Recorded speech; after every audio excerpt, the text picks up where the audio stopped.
কি হয়েছে আপনার সমস্যা একটু বলেন, বলে বলেন।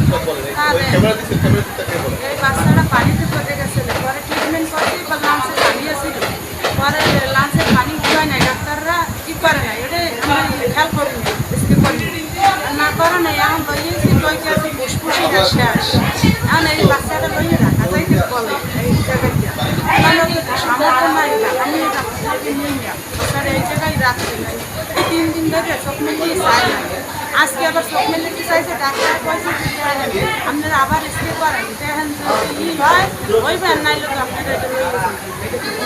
শেরেবাংলা মেডিকেল কলেজ হাসপাতাল এখন সম্পূর্ণ স্বয়ংসম্পূর্ণ, কথা বলেছেন পরিচালক নিজেই।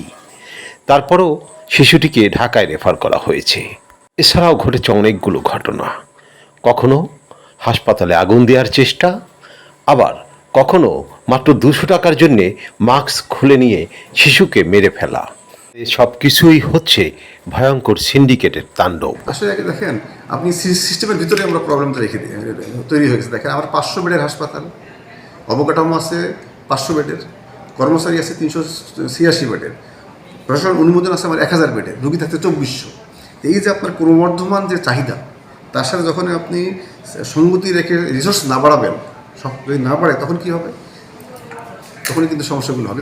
আপনি দেখেন মেডিকেলের সামনে সব ডায়াগনস্টিক সেন্টার আছে, দেন এইগুলো আছে, এগুলো তো একদিনে তৈরি হয় নাই, তাই না? কিন্তু প্রয়োজনে তৈরি হয়েছে। বাট আমরা যেটা করব, আমরা যখনই আমরা সক্ষমতা বৃদ্ধি করবো, যেমন ল্যাবের সক্ষমতা বাড়লে কিন্তু রুগী এমনিতে বাইরে যাবে না, এখানে বিকজ এখানে আপনি কম দামে আপনি টেস্ট করতে পারছেন। তো 2024 সালের 25শে নভেম্বর সেবা চিমে বা শেরেবাংলা মেডিকেল কলেজ হাসপাতালে যোগদান করেন ব্রিগেডিয়ার জেনারেল মশিউর মনির। প্রায় 1.5 বছর ধরে একটু একটু করে বরিশাল শেরেবাংলা মেডিকেল কলেজ হাসপাতালকে সমৃদ্ধ করার যুদ্ধ চালিয়ে যাচ্ছেন তিনি। আর এই যুদ্ধে তিনি অনেকটাই সফল।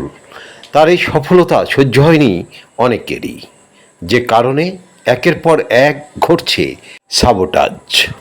যদিও ক্যামেরার সামনে এই সাবোটাজ নিয়ে সরাসরি কোনো কথা না বললেও হাসপাতালের পুরাতন কর্মচারী এবং ডায়াগনস্টিক সেন্টারের মধ্যে একরকম ধরনের সম্পর্কের কথা স্বীকার করেন হাসপাতালের উপপরিচালক ডাক্তার সাদ।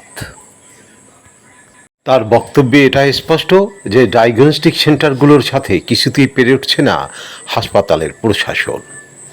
বরিশালের সাংবাদিকদের বেশিরভাগ অংশই এই ডায়াগনস্টিক ব্যবসার সাথে জড়িত, যে কারণে তারাও নিচ্ছেন নীরব ভূমিকা অথবা এই ষড়যন্ত্রের হচ্ছেন অংশীদার। একই সাথে রয়েছে ত্রিমুখী রাজনৈতিক দ্বন্দ্ব। বরিশালের কোন নেতা হাসপাতালে প্রভাব বিস্তার করবেন তা নিয়েও রয়েছে অনেক জল্পনা কল্পনা। সর্বশেষ বরিশালের শিশু হাসপাতালটি আগামী আগস্টে প্রধানমন্ত্রীর উদ্বোধন করার কথা, যে দায়িত্ব দেওয়া হয়েছিল শেরেবাংলা মেডিকেল কলেজ হাসপাতাল কর্তৃপক্ষকে। সম্প্রতি সেটি পরিবর্তন হয়ে চলে এসেছে বিভাগীয় স্বাস্থ্য বিভাগে। এদিকে স্বাস্থ্যমন্ত্রীর বলা একটি কথাও এখন পর্যন্ত বাস্তবায়ন হয়নি বরিশালের জন্য, যা নিয়ে উদ্বিগ্ন বরিশালবাসী। সব মিলিয়ে বরিশালের স্বাস্থ্য নিয়েই চলছে এক গভীর চক্রান্ত। আরিফ আহমেদ, বরিশাল।